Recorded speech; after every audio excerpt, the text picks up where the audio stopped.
Hey guys, it's Chad. And Claire. And this is our second installment of Halloween music for the month of October.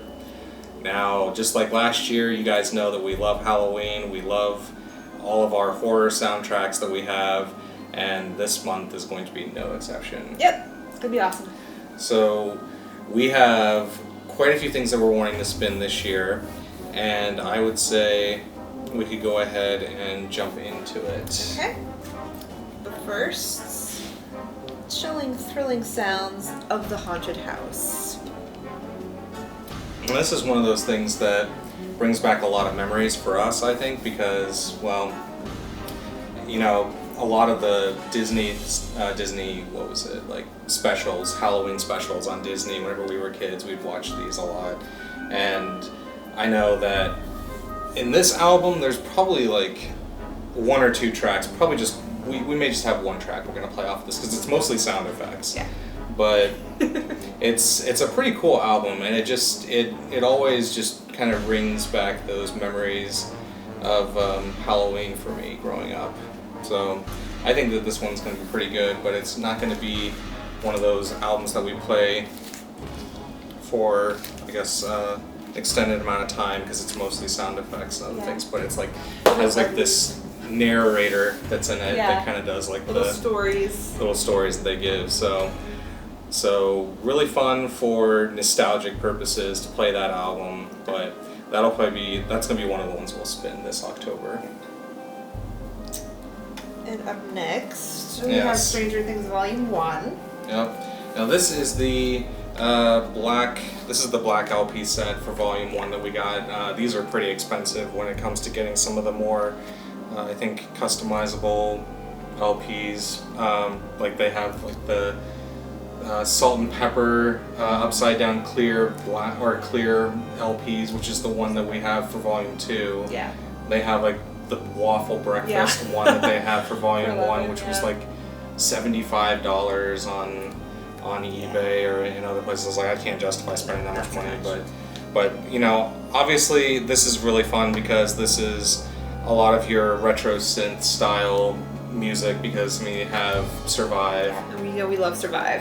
Yeah, and so this is going to be really fun to spin this because, I mean, with the fact that we love Survive, but we also love the show, this should be really fun to spin these. We have two different albums for these, because we have Volume 1 and then we have Volume 2. So, Volume 2, let's go ahead and get this one out. This is that clear, like, Salt and Pepper LP. So it's clear, or whatever they call it. It was like Salt and Pepper, like upside down LP set, which was pretty cool. But Stranger Things is really good, so definitely something for the month of October to spin. Hyped for Season 2. Yeah, I know. I don't know when that album's going to be available, but can't wait probably to not for a while. hear what they bring to this season. For sure. Alright, next we've got the classic Friday the 13th. Yeah. So Friday the 13th is a must. This is one of the Waxwork releases that we have. It's funny because at first when we got this, we thought it was just a regular. We got this from one of our local record shops, and I thought it was just black at first, but it's not. This is the swamp. So it's kind of got like swamp green. It's kind of funny. Finally had to hold it up to the light to really be able to tell, because I was like, wait a minute, there's some kind of green going on here with this. But that's pretty cool. This is such a great album, and one of the essential ones that we have to play. Absolutely. Do you have any favorite aspects of this album that you really like, aside from the main theme? The main theme is kind of like what makes the album. Yeah, it's true. So, not a specific track that's like my favorite. They got some weird ones on here though.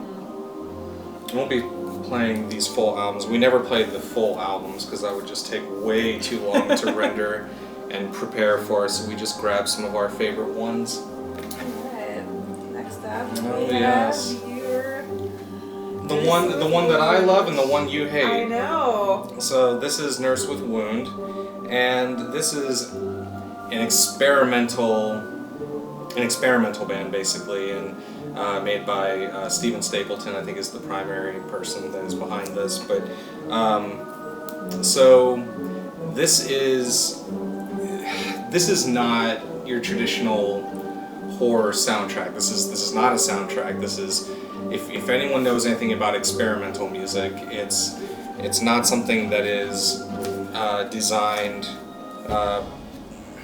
per se. I guess it's not like other music where you would enjoy It's not sitting down and listening to some creepy music. Well, it depends in on a traditional sense. It depends on who you are. It depends on if you your reasons for listening to it, I guess. Right. You know, whether you're wanting to sit back and, you know, if you've had like a rough day or something. I mean, an album like this kind of takes all of that and like releases all of it, because it takes like this horror aspect of I don't know, I guess just horror sound effects and creation, and kind of just puts it into this compilation that just releases everything that you could be, I guess, feeling on the inside. At least that's how I feel whenever I listen to it.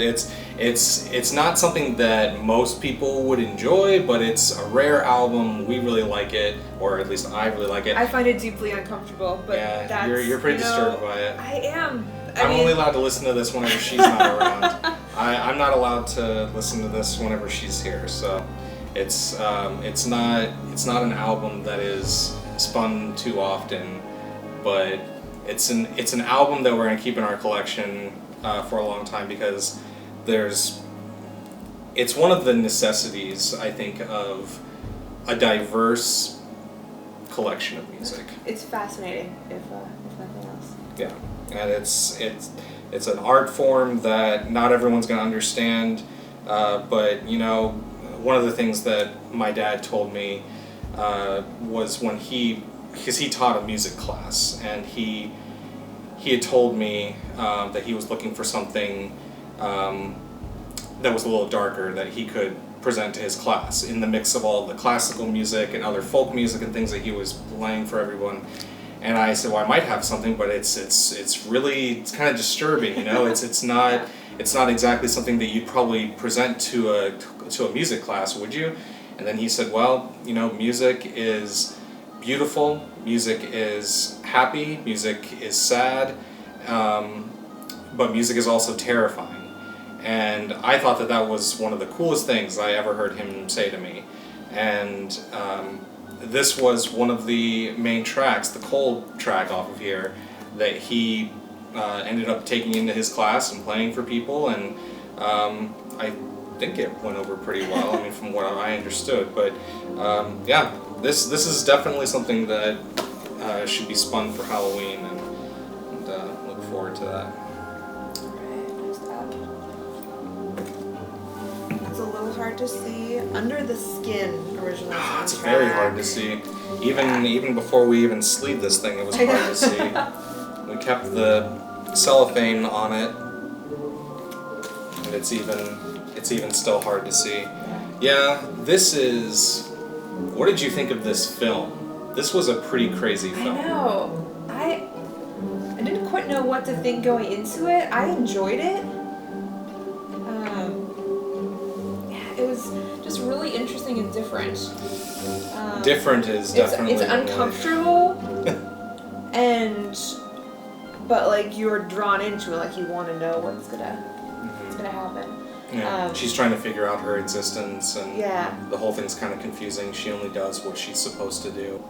And she's kind of in this discovery, gets to a point where she's in like this discovery to figure things out. But yeah, really, really eerie synth music that we have here.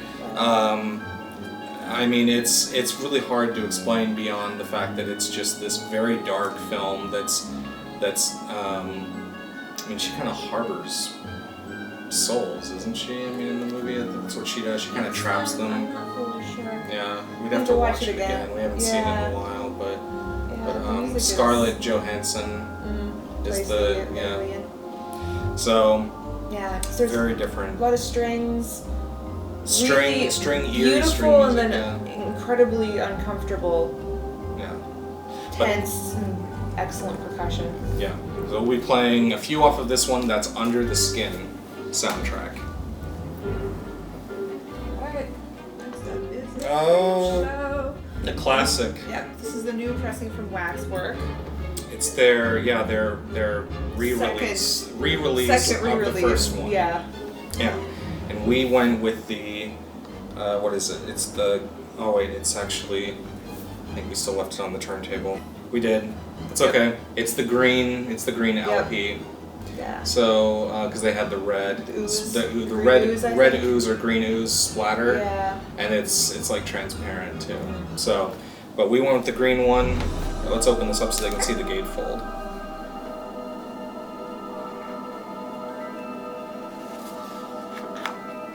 So you have like the monster from the crate. It's really cool because I think they made it almost like the classic comic book, but it's these are just the only 2 pages. You have this one and then you have these right here. Attached to the inside of the Yeah. fold rather than. But these are pretty cool. I really like this. Yeah. Gives you some insight into some of the different stories they had in the film. But yeah, we have several we're going to be playing off of this one. But what was your favorite story out of the film? They had a few. They had the crate with the monster. They had Geordie who was Stephen King played Geordie, the guy with the meteor. Or they had Ted Danson and that other girl with Leslie Nielsen. Yeah. Hold Your Breath. That was good. Give Me My Cake. I think it was the cake one. And then The Man with the Cockroaches. I think the cake one. That was good. That was good music. Yeah. Yeah, so this is straight up. This is synth music. They have synth in here, piano, A little bit of theremin. little bit of theremin, yeah. Theremin's forever. Real theremins, not just like some of the digital ones that people are trying to get away with today. But yeah, this is really good. So this is going to be another really good, creepy, essential horror soundtrack for our channel, and we'll play some of our favorites off of that as well. Last but not least, yep, another Waxwork, because Waxwork is the bomb. And yeah, Salem's Lot. So what was that? 1979 is when that movie was released, I think. 1979. That sounds about right though. But one of Stephen King's books that he wrote. This is the yellow and blue black cloak swirl. You see that? Yeah, we tried the Midnight Blue splatter, and we tried it 3 times. Yep. 3 times we got that. We got it twice from our record store, and we ordered it once. All 3 times it didn't work. We had to send it back. And I don't know what was wrong with that album, but the static was so bad. So we finally went with the swirl. We've had really good luck with swirl vinyl in the past. So we ordered this one straight from Waxwork, and it was perfect. It plays great. There's probably a few areas where there's static, but I mean, you're going to get that really with LPs. minimal. Very, very minimal. It actually works really good compared to some of the other ones. We still have the cellophane around this one. But yeah, Salem's Lot, man, I don't even know some of the different tools that they used for some of the sound effects in this, but this is such a great soundtrack. This is another one of those essential ones that should be spun on any vinyl channel that loves horror soundtracks. You gotta get this one because this is great. It's a double LP set, and definitely essential. The art by Francavilla is ridiculously great. His artwork is always great. He did the Creepshow 1, 2, and then didn't he? I don't believe so. Oh, he Not didn't? in this one. Oh, okay. Well, he's done a lot of them. Yeah, he did he's done a lot Trick for or Waxwork. Treat, Yes, Trick or Trick or Treat. Treat, Salem's Lot, and then Yeah. he's done other ones too. I know Yep. that. But yeah, excellent album. Another one of the ones that we're going to be playing this year, and yeah, so I mean that's pretty much what we're going to be doing this year. We've got Yep. we have a lot more albums than we did last year, but we're not going to be spinning, I think, as many tracks from some of the other albums that I did. Like last year I had a lot more, and this year it's going to be, I think, from Under the Skin. I think we chose like 2 songs because so much of it is like the same. Kind of blends in. Yeah. It's like a riff on a previous song. Yeah, so there's and then the other one from that the Disney haunted house one. I think we're only gonna play like 1 track. So I mean, and we've started working on this one ahead of time this year. So I mean, we have more room to get more horror soundtracks in this year, and so I think this year it's going to be really good. We have a few new props that we're using too that are going to be really exciting. So I hope you guys like this. I hope that you like the music that we spin. If you have any questions or suggestions or anything like that, we're always open to that. Absolutely. If you guys want to comment below and support us, that would be great. We're always looking for people's feedback, so we hope you guys like this video, and with that, I guess we're going to be done. This has been Chad. And Claire. We're CJ's Vinyl, and thanks for watching. Bye.